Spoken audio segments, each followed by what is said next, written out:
Welcome, ladies and gentlemen. Skillet coming to you from X4 Foundations. Look at this lovely shot. It's been some time, right? And if you haven't guessed it already, today we're going to be talking about small ships. Look at this. In this shot right here, we've got a Hydra, we've got the Mako, we've got another Mako down there in the far left. If you can see that blue trail. If we zoom out, or maybe just over, that should be... what is that?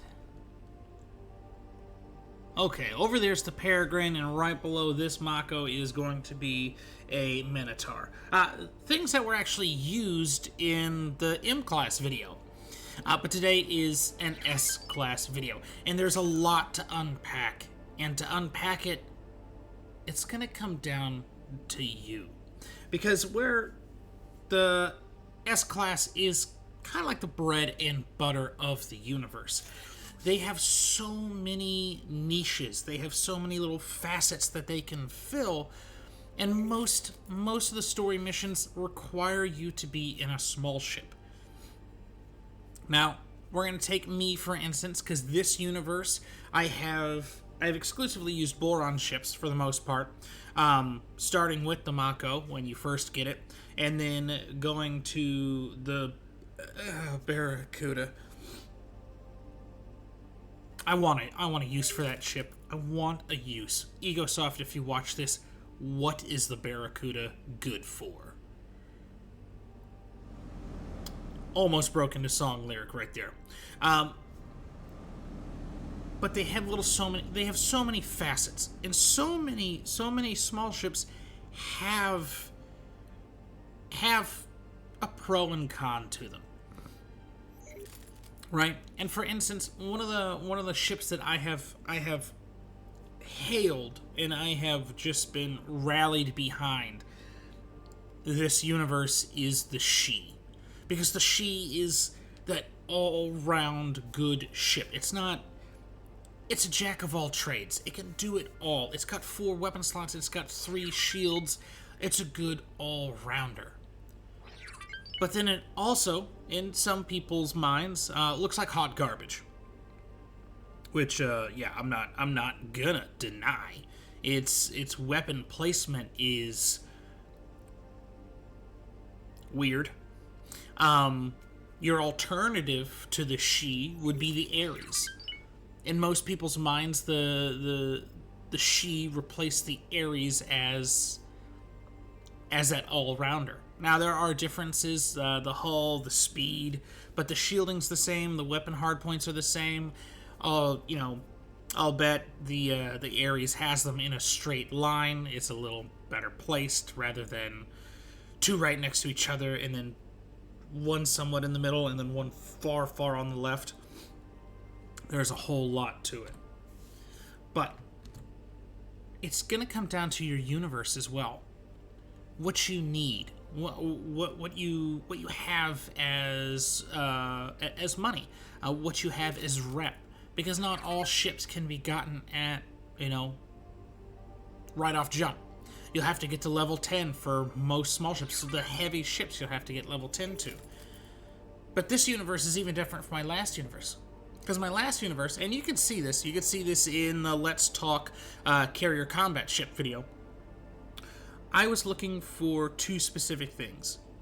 Really, I'm just going to paraphrase that video. I was looking for a heavy-hitting ship that was low production cost, or just a ship that was low production cost so I can churn it out.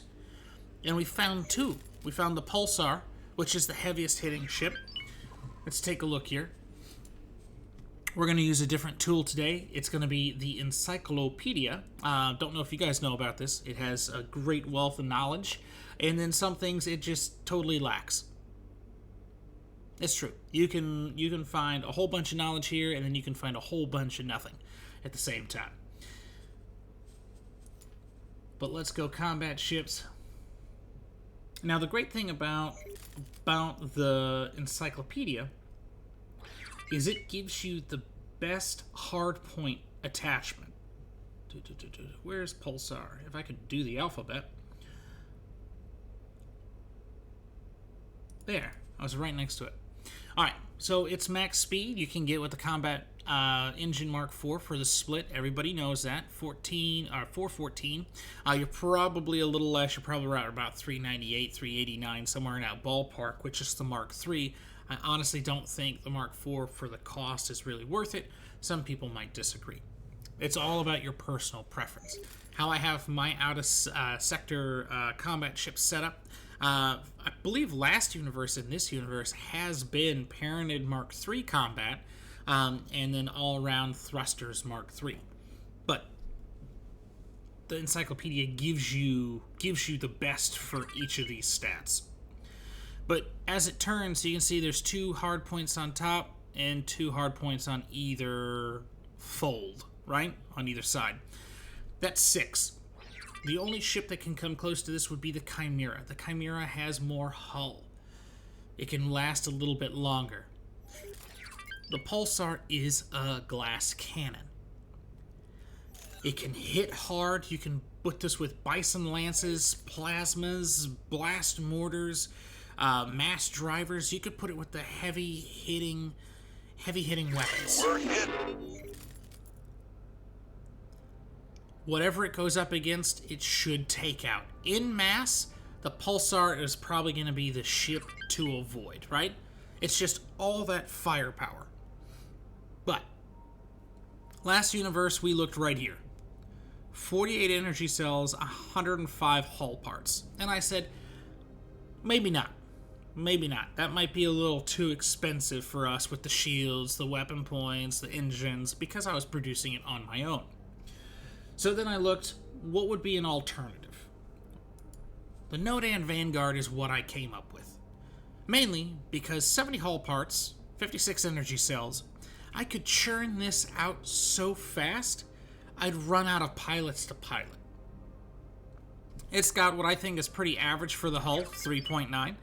Its speed, look at this, 558 with the Mark IV. So with Mark III, I think you're going to be around about 502, 501, maybe 489, or not 489, 498. Somewhere in that general ballpark, you should be with that speed with the Mark III. 1 weapon hardpoint, 1 shield. I'm sorry, 2 weapon hardpoints, 1 shield. Spoke a little too fast. It's a decent ship. It's a decent ship, especially for out of sector. It did wonders for me out of sector, and I had them set up a little different. I had plasmas on a few, then I had, I believe I had tracking missiles on a few, which I never really took record of. Come to think of it, I'm trying to think about it. I never once really sat and saw how those missiles did out of sector. Because I know once I lost a few, I replaced a few with different loadouts, but I never went back to kind of track that progress. Kind of like how I'm doing with the Calis and the She now. The Calis has blown my mind. I'm not gonna lie, the Calis has blown my mind. It's almost a 1-to-1 parody with loss with the She. The Calis is just a tank. It's just a tank. It's got 4 shields. It's got 4 shields.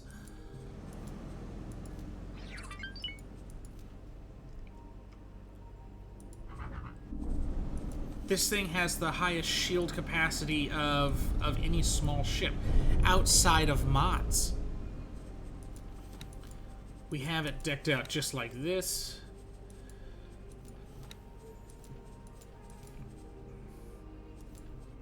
And when I started looking at small ships for this video, and I've kind of found, the pros and cons between them, the big pro for the Calis is the shielding. The con, I mean, you can say that there's 2 different ones. So you can say that it's only 2 weapon hardpoints, but there's a lot of ships with just 2 weapon hardpoints. You can say the speed, 240. I'll say that's a downside for the Calis. It's slower to get into the combat. You take the She. Come here, She. Mark III. Mark III. Nope, I clicked on the wrong one. There we go. Nope. I'm all clicky everywhere, aren't I? There. 261. There's a difference. There's a difference. But let's say, hey, you're saying, hey, Skillet, I don't like the she. What's another good all-rounder? Again, you got the Aries. And this is how similar the Aries and the she really are, right? They are almost identical. The she just does it better. The she's just a little bit faster. The she's just a little more maneuverable. It's just that ship.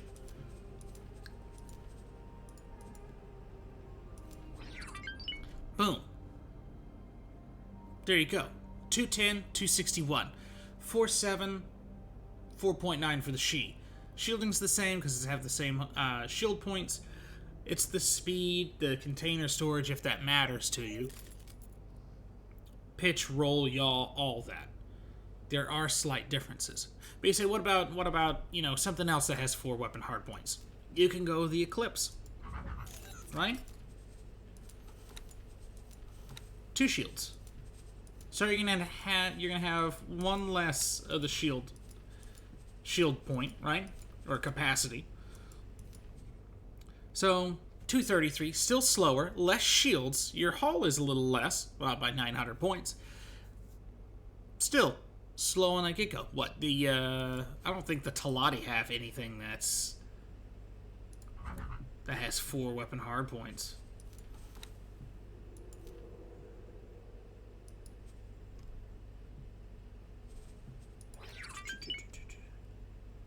The Falcon? Falcon doesn't, does it? No. It's got 2 and 2.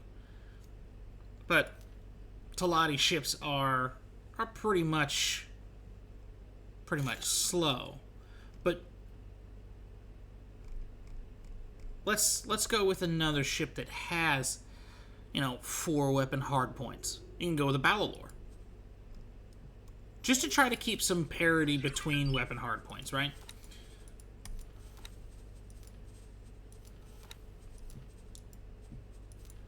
Now, the Ballalore, with any of the split heavy fighters, or just fighters in general, it's about, look at it, 362. It beats everything in speed. The pitch, yaw, roll, not so much. The hull is more, it is a whole lot less in shields. Because the split idea here is one-shot kill. Really? A boom, zoom fighter. You hit it, hopefully it's done, you shoot away. Awaiting orders. Rinse, repeat. You come back, you shoot it, hopefully it's dead this time, fly away. You can see that with the Chimera. Chimera is very similar setup to the Ballalore. They're almost the same, if you want to take into account that.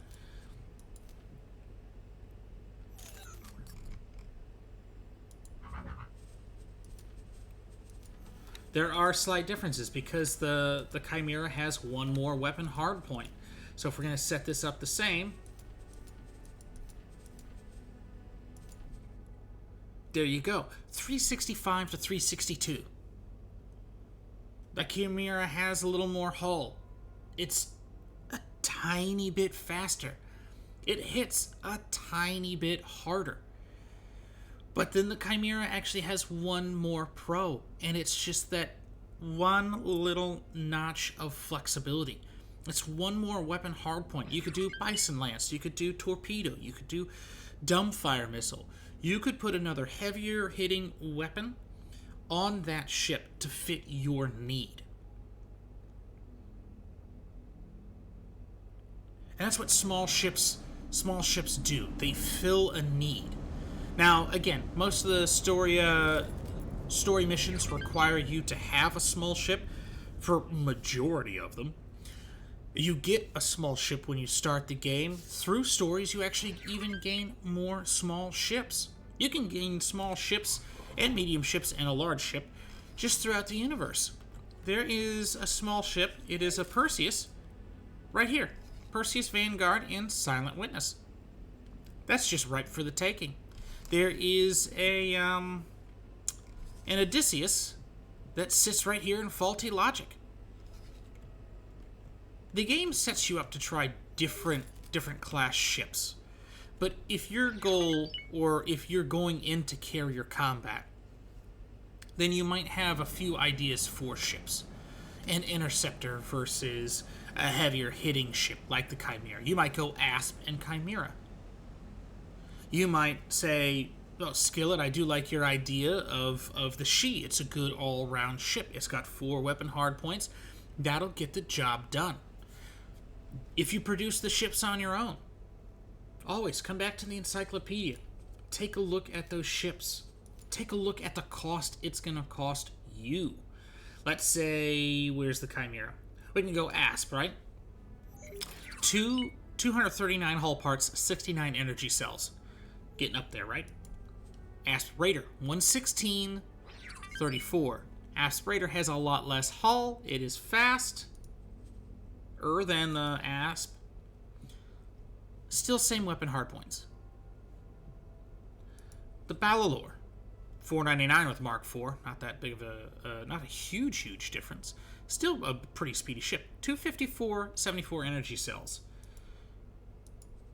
Barracuda. I guess, and Universal's always it. 110 water. So the Boron do add an extra thing for building ships. Water. The Chimera, because we did talk about it. 317. 317 in 92 energy cells. This takes a lot. You might say, you know what, the Ballalore would just be fine. But the Ballalore, what about the She? What does the She take? 257, 74. Now there are alternatives to these ships as well, because you've got the Kid, the Lux, you've got the Mako, you got the Mamba, you've got all these other ships that you could use. It's going to come down to what you are looking for, what you can afford, what you have the rep for. Because there's not one ship that can outdo other ships. Because, again, it's going to come down to your personal preference. I can sit here and show you the numbers and say this ship statistically is better. You have ways around that. You have mods. If you have enough mod parts, you can mod out a fleet. Or you could go to Nexus or the Steam Workshop and get mods from there as well. There's a whole lot more that you could do to make these ships just a tiny bit better. There is a rebalancing mod for ships on the Steam Workshop. And I've said it, and I'm going to do this. There's one mod I absolutely want to do if I can figure out how to make it work. And that is going to be the Interworlds mod, the Star Wars mod for X4 Universe.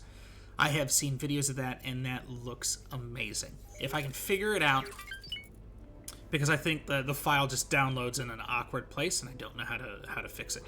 If I can figure that part out, I will bring that to you guys. But there's other mods out there, the VRO.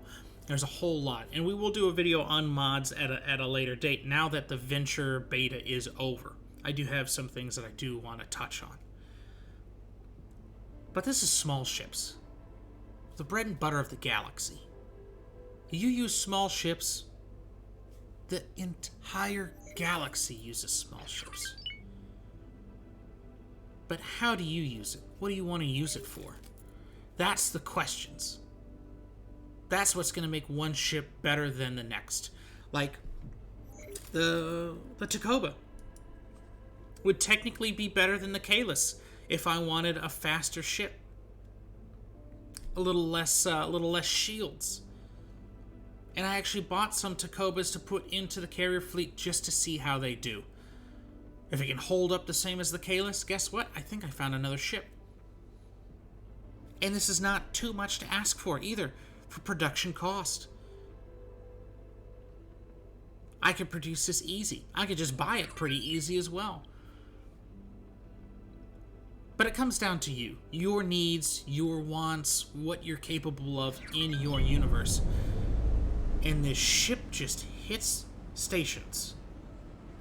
All the time.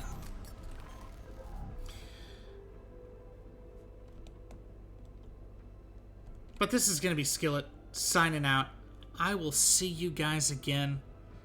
I hope you have a wonderful evening, afternoon, morning, whenever you watch.